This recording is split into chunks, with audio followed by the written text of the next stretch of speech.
Clinical mental health counselors should screen patients who arrive with depressive episodes or depression for bipolar disorders because the first line of symptom that a patient with bipolar disorder has is depression.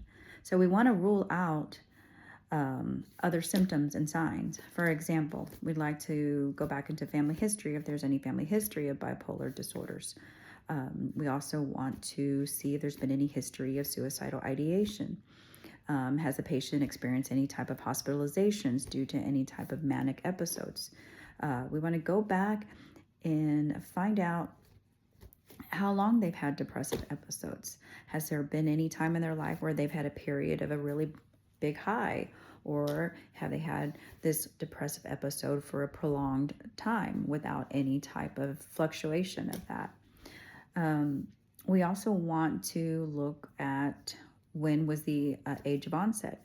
Usually bipolar disorders onset is about 20 years old. So we kind of want to look at a lot of factors and look at a lot of signs and symptoms before we diagnose a patient with depression or major depressive disorders. Another important aspect is that patients who really truly are diagnosed with bipolar disorder and are seen as having just depression, they can get an antidepressant, and those antidepressants can cause a manic state in a patient who has bipolar disorder.